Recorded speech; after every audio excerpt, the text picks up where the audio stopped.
Oi, amado. Boa tarde. Tudo bom? Vamos fazer nossa meditação para começar nossa aula? A palavra do dia é paciência. Então está em Salmo, capítulo 37, versículo 4. Então, viva em sintonia com a vontade de Deus e Ele concederá bênçãos a você. Só não se esqueça de esperar com fé, pois o Senhor conhece todo o cronograma da nossa vida. Incrível, né? Deus sabe tudo o que vai acontecer com a nossa vida, mas Ele pede que a gente tenha fé, que a gente confie nele, que a gente peça e espere, já acreditando na vitória. Porque é certo, quando você está nas mãos de Deus, a vitória é certa. Não é verdade? Vamos falar com Ele agora? Querido Pai, te louvamos por esse dia, agradecemos pelo dom da vida, agradecemos, Senhor Deus, pela nossa casa, pela nossa escola, pelo pão de cada dia, pelo nosso pai, pela mãe, pela nossa família, pelos nossos irmãos. Agradecemos, Senhor, por tudo que o Senhor tem nos dado, por todas as bênçãos que tem derramado em nossas vidas. Permanece conosco, aumenta a nossa fé e que possamos confiar em Ti e saber que o Senhor está no comando das nossas vidas. Tudo isso te pedimos e te agradecemos, Pai querido, no doce e maravilhoso nome de Jesus. Amém. Amado, hoje nós vamos trabalhar o conteúdo de história, tá? Imigração na formação dos bairros, que vai da página 64 até a página 67. Então, você vai ouvir a explicação, tá? Você vai continuar e ouvir a explicação que aí tem sobre esse conteúdo e vai fazer depois a atividade. Hoje nós vamos trabalhar a disciplina de História com o conteúdo Imigração na Formação dos Bairros. Vamos trabalhar da página 64 até a página 67, ok? O Brasil é um país de imigrantes. Desde o início da colonização brasileira, o país já recebe pessoas de todo o mundo. Durante os primeiros anos da colonização, essa imigração, ou seja, a vinda de pessoas de outras partes do mundo para o Brasil, acontecia de forma espontânea. Quando a notícia do descobrimento das Américas espalhou-se na Europa, muitas pessoas vieram para o Brasil para explorar o Novo Mundo. Então, quando houve essa notícia do descobrimento, pessoas de todas as partes resolveram vir conhecer o novo mundo que era aqui o nosso Brasil, né? Então, e as pessoas que vêm de outros países para o nosso Brasil, para dentro do nosso país, ou de saem do seu país e vão para outro país, elas são chamadas de imigrantes, que são pessoas que entram em um país para se estabelecer. Ou seja, elas vêm do seu país de origem e se estabelecem em outro país. Elas são chamadas de imigrantes, ok?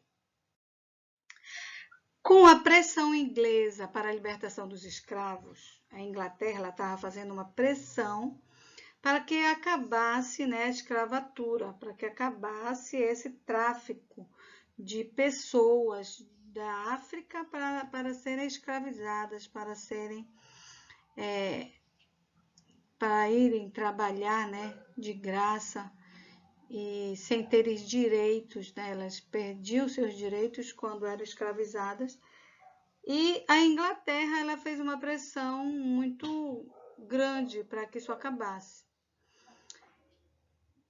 Ela queria a libertação dos escravos, que culminou no fim do tráfico negreiro em 1850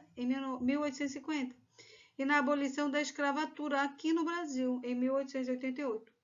Houve uma intensificação da imigração para o Brasil. Com a abolição da escravatura, né, houve uma intensificação da imigração para o nosso país, já que era necessário substituir a mão de obra escrava por assalariada, barata. Né? Eles queriam pagar o que valia, mas eles queriam pagar pouco, mas que tivesse um domínio das técnicas de produção agrícolas, né? Que soubesse trabalhar na lavoura, soubesse trabalhar no campo, né? E manufatureiras da Europa, ou seja, que soubesse trabalhar nas fábricas, em fábricas, com tecido, com alguma coisa que fosse fabricado, como era já na Europa. Assim, grandes levas de imigrantes entraram no Brasil durante o ano de 1850 até 1934, que tiveram grande influência no desenvolvimento econômico e social do país nesse período, no nosso país, né, nesse período. Os principais grupos de imigrantes que vieram para o Brasil nesse período foram portugueses. No fim do século XIX, em virtude das difíceis condições econômicas de Portugal, muitos portugueses vieram para o Brasil, espalhando-se por diversas regiões, principalmente em Rio de Janeiro e São Paulo. Tivemos também os alemães. A imigração alemã no país começou a partir de 1824 e estendeu-se ao longo do século XX. A maioria dos migrantes alemães fixou-se em Santa Catarina, lá no Vale do Itajaí. Também no Rio Grande do Sul, no Novo Hamburgo, Estrela, Lajeado e Vale dos Sinos. E também lá no Paraná, São Paulo e Rio de Janeiro. Eles especializaram-se na produção de policulturas alimentícias. E também tivemos os italianos, né? A imigração de italianos ficou mais consistente a partir de 1870, quando a Itália passava por conflitos internos, e foi bastante importante para o Brasil, já que eles substituíram a mão de obra escrava nas fazendas de café e possuíam o conhecimento das técnicas de produção de manufaturas, fundamentais para a instalação das primeiras fábricas no país. A maior parte dos migrantes italianos fixou-se em São Paulo, Rio Grande do Sul e Santa Catarina. Os espanhóis também vieram para o país, em maior número. No final do século XIX, fixaram-se principalmente em São Paulo, Rio de Janeiro, no Paraná, Minas Gerais e Rio Grande do Sul. Os sírios-libaneses também começaram a chegar ao Brasil no final do século XIX, motivados pelas dificuldades enfrentadas por eles nos seus países de origem. Fixaram-se em São Paulo, no Pará, Amazonas, Acre e no Ceará, e desenvolveram principalmente atividades comerciais. Os japoneses eles chegaram em maior número a partir de 1908, quando o Japão sofria com um sério problema econômico e grande parte de sua população passava fome. Eles concentraram-se principalmente em São Paulo, no Paraná, no Pará e Mato Grosso do Sul, onde desenvolveram atividades agropecuárias. Foram responsáveis pela implantação de novas técnicas de cultivo e de produção no país, aqui no Brasil. São Paulo é uma das principais cidades do Brasil, não só porque é grande, mas também porque recebeu muitas pessoas vindas de várias partes do mundo e de outros estados do país para trabalhar no campo e na cidade. Cada grupo de pessoas contribui para a transformação dos lugares de acordo com a sua cultura. Por isso, tanto em São Paulo como em outras cidades do Brasil, há muitos bairros diferentes. Esses imigrantes, eles trouxeram a sua cultura para dentro do nosso país. E, principalmente ali em São Paulo, foram criados bairros, especificamente de pessoas vindas de outros países, que é o que nós vamos ver agora. Ó, você vê aqui nessa imagem que você está vendo, estado de São Paulo, Brasil, né? É uma imagem antiga, porque até Brasil está escrito com Z, que hoje já não se escreve mais com Z, né? É com S. É imigrante também com 2 M's. Então, você vê aqui, ó, essa linha aqui, vindo da Europa para o Brasil, foi a rota que os imigrantes fizeram para chegar até aqui no nosso país. Então, os japoneses, os bairros japoneses, vamos saber um pouquinho? A imigração japonesa no Brasil teve início oficialmente em 18 de junho de 1908, quando o navio Kasato Maru aportou em São Paulo, trazendo 781 lavradores para as fazendas do interior paulista. O fluxo cessou quase que totalmente em 1973, com a vida do último navio de imigração, o Nippon Maru, contando-se quase 200 mil japoneses estabelecidos no país. Atualmente, estima-se que haja mais de 1 milhão de nippos brasileiros, cuja maioria reside nos estados de São Paulo e do Paraná.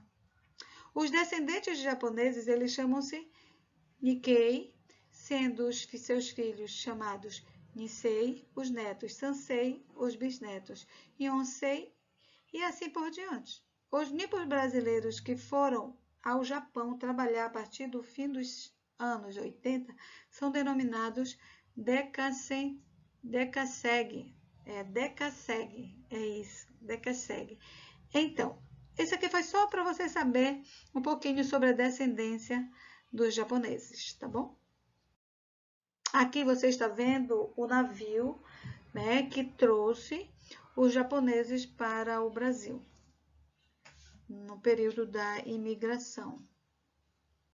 Nós temos aqui também, olha a quantidade de gente, o Kasato Maru chegando, né, ao Brasil, ao porto ali de São Paulo, né, ao porto de Santos, com certeza.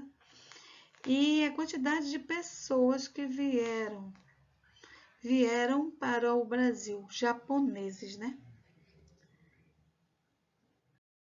Então, até o ano de 1950, chegaram ao Brasil em torno de 200 mil imigrantes japoneses. Adquiriram lotes de terras e dedicaram-se ao cultivo de algodão, feijão, milho, amendoim, arroz, chá e hortifruti granjeiro. Eles trabalharam com horta, com frutas e também com granjas, né? São especialistas nas granjas, criando as aves, né? Os frangos, né? A população japonesa ela cresceu e os negócios na Liberdade prosperaram. Ou seja, eles trabalharam também com comércio ali no bairro da Liberdade, vendendo vários produtos vindo do Japão também. A população japonesa ela cresceu. Muitos imigrantes passaram a trabalhar na cidade de São Paulo, no bairro da Liberdade. Desenvolveram estabelecimentos comerciais. Eles não ficaram somente no interior, somente trabalhando com cultivo, né? Eles também se estabeleceram ali no bairro da Liberdade, em São Paulo. Isso na década de 70, de 1970. O bairro ganhou uma decoração. Na década de 1970, o bairro ele ganhou uma decoração estilo japonês, com as típicas lanternas suruzanto. E atividades culturais nas praças do bairro, como feiras de artesanatos e comidas típicas. Ou seja, o bairro da Liberdade ele é conhecido como um bairro japonês, que vende produtos japoneses, produtos que vêm do Japão. Não só do Japão, de outros locais, mas é um bairro tipicamente japonês. Também nós temos o bairro sírio-libanês, né? Nós temos a imigração dos sírios e libaneses, que vieram para cá e também se estabeleceram em bairros, em lugares aqui no Brasil, e a gente vai ver qual bairro que ele influenciou. Os libaneses e sírios que migraram eram geralmente pequenos proprietários de terras. Ao chegarem ao Brasil, esses imigrantes encontraram um sistema agro baseado em latifúndios. Agro, que trabalha com a terra, agropecuário, né? Agrário, sistema agrário, e baseado em latifúndios. Latifúndios são os grandes donos de terra, os donos de terras. E eles não tinham esse capital para comprar essas terras. E eles viam também poucas perspectivas econômicas no trabalho rural, trabalhar no meio agrário. E eles optaram pelo comércio. A atividade comercial trazia um retorno financeiro rápido e permitia que trabalhasse por conta própria. Nessa época também havia uma demanda por bens de consumo não duráveis, como os tecidos. Então, as pessoas elas necessitavam, principalmente no interior, de tecidos, de linha, de agulhas, né? E então eles começaram a trabalhar com esse tipo de comércio. No início eles trabalhavam como mascates. O que é mascate? É aquele vendedor ambulante que sai com o produto vendendo de porta em porta, vendendo pelas ruas e cidades do interior. Então eles saíam vendendo as coisas pelas cidades, tanto na cidade como no interior, e levavam os produtos em baús semelhantes a um armário, o que deu origem à palavra armarinhos, que hoje designa o comércio de miudezas, né? Que já quando você vê um armarinho agora você vai lembrar, sabe por que tem esse nome de armarinho? Porque imigrantes sírios e libaneses que se tornaram mascates, né? Vendedores ambulantes, eles saíam pelos interiores e levavam um baú que era semelhante a um armário. Legal, né? Nas primeiras levas de imigrantes, havia muitos homens solteiros que tinham a intenção de enriquecer e voltar para seus lugares de origem, ou seja, vieram para cá, para o Brasil, somente para ganhar dinheiro. E quando estivessem ricos, voltariam, né, para suas cidades natal, lá onde tinham nascido. Então, só que na medida que conseguiu acumular esse dinheiro, esse capital, a ideia de retornar para o seu lugar ficava mais distante. Assim foram abrindo lojas na região da 25 de Março, que é uma rua na cidade de São Paulo, o que acabou por atrair mais sírios e libaneses. O que aconteceu? Eles acumularam dinheiro, não voltaram para o país e começaram a abrir lojas nessa rua chamada 25 de Março, que é uma rua, ela é tipicamente, né, sírio-libanesa, vende produtos, né? Esses homens, essas pessoas que vieram de lá, eles se tornaram comerciantes nessa rua. E o que mais? Com isso, eles trouxeram mais pessoas, mais imigrantes sírios e libaneses para o estado de São Paulo e para o Brasil. Os imigrantes sírios e libaneses se estabeleceram na cidade de São Paulo a partir do ano de 1871. O local escolhido para viver foi próximo ao mercado municipal e à estação ferroviária, onde está localizada a Rua 25 de Março, como a gente acabou de ver. O comércio até hoje, muito forte na rua, é a herança desse povo, que escolheu esse ramo de trabalho para sobreviver. No princípio, os comerciantes libaneses levavam caixas nas costas, que são os armarinhos, onde guardavam mercadorias pequenas para vender. Com o crescimento dos negócios, foram escolhendo outros lugares para morar, como os bairros de Paraíso e Vila Mariana, em São Paulo. Além das lojas, os sírios libaneses também construíram igrejas, clubes esportivos e associações culturais. Ou seja, eles trouxeram também a sua cultura e influenciaram na cultura brasileira, né? Criando, construindo, né? Essas igrejas, os clubes, associações, além da sua mercadoria ali dentro, que influenciou muito nesses bairros. E aqui nós temos uma loja tipicamente, né, libanesa ou sírio, né? Que eles estão vendendo o que aí? Tecidos. Até hoje eles gostam muito de vender os produtos que no princípio eles começaram a vender, né? Que são os tecidos, com tipo armarinho, coisas que se vende de armarinho. A imigração italiana agora, nós vamos ver. A imigração italiana no Brasil, ela teve como ápice o período entre 1880 e 1930. Os ítalos brasileiros estão espalhados principalmente pelos estados do sul, do sudeste do Brasil, do sul e do sudeste do Brasil. Os ítalos brasileiros são descendentes de enorme massa de imigrantes italianos que até o ano de 1920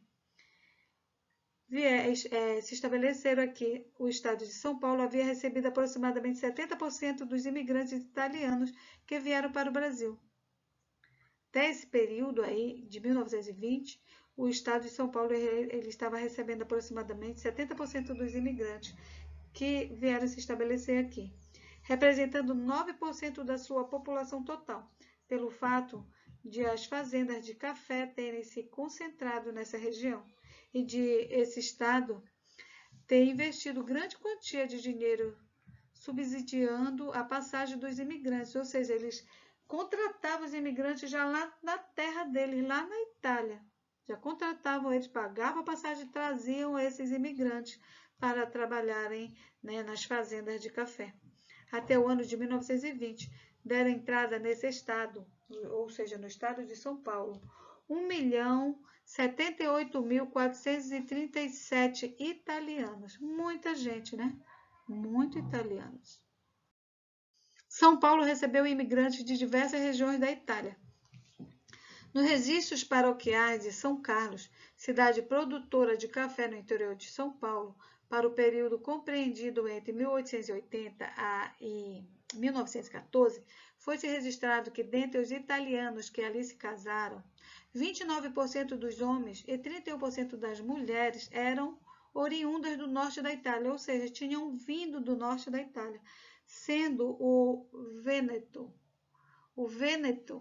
a região mais bem representada, eram dessa localidade, com 20% dos homens e 22% das mulheres, seguido, eles vinham da Lombardia, com 5% dos homens e 6% das mulheres. Estavam vindo da onde? Da Lombardia. Tá?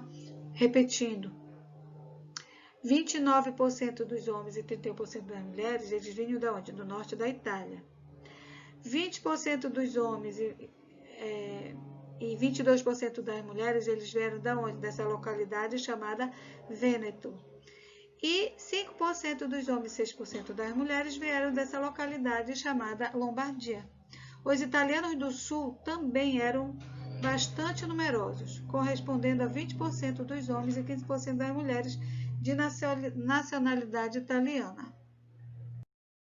Em São Paulo, assim como no resto do Brasil, havia a tendência dos imigrantes do norte da Itália rumarem para a zona sul, a zona rural, enquanto os do sul da Itália, eles preferiram se dirigir às ocupações urbanas, ou seja, foram para as cidades. Isso explica o fato de, na cidade de São Paulo, os meridionais terem dominado bairros inteiros, ou seja, os que vieram do sul, eles dominaram bairros inteiros, como foi o caso do Bexiga, do Brás, da Mooca, eles habitados especificamente por imigrantes oriundos da Calábria e de Campânia, que fica no sul da Itália. Em 2013 vieram em São Paulo aproximadamente 15 milhões de italianos e descendentes, representando cerca de 34% da população do estado de São Paulo. Já pensou? É muita gente, né? Chegaram ao Brasil entre 1870 e 1970. É muita gente. A colônia italiana é uma das maiores e mais influentes da cidade de São Paulo. Os primeiros italianos vieram para o Brasil a partir de 1870 para trabalhar nas lavouras de café no interior do estado, mas muitos permaneceram para trabalhar nas indústrias, no comércio e na prestação de serviços. No bairro do Brás, há mais de 100 anos, localizava-se uma hospedaria que abrigava imigrantes recém-chegados ao Brasil, grande parte deles italianos. Hoje, a hospedaria tornou-se um museu que guarda a memória da imigração no estado de São Paulo. E aqui está, esta é a hospedaria, essa aqui é uma foto de imigrantes italianos que moravam nessa hospedaria que a gente acabou de falar, né? Estavam posando aqui para a foto. Que você observe, né? Adultos, crianças, homens, mulheres, idosos, todos vieram para o Brasil com uma perspectiva de uma vida melhor. Talvez na sua terra passassem necessidade, fome. Não que aqueles não fossem passar, mas aqui eles tinham o sonho de enriquecer, assim como muitos italianos enriqueceram quando chegaram aqui no Brasil. Portanto, você agora, depois desse breve histórico, né, da imigração para o nosso país e a criação dos bairros, com a influência, né, desses povos que vieram para cá, você vai fazer a sua atividade, tá bom? Você vai ler novamente o seu livro da página 64 até a página 66 e na página 67 você vai fazer a atividade que ali está sendo proposta. Leia, se você não entender, você me procura que eu estou aqui para te explicar, tá ok? Então, páginas 64 a 67. Um grande beijo. Tchau, nos vemos amanhã, tá bom?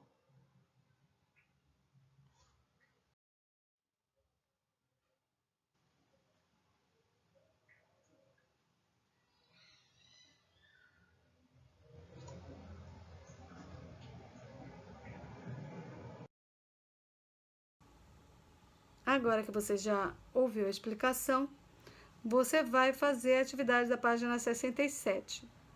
Vai fazer a pesquisa que ali está e mandar para mim. Tira uma foto, posta no Eclasse, tá ok?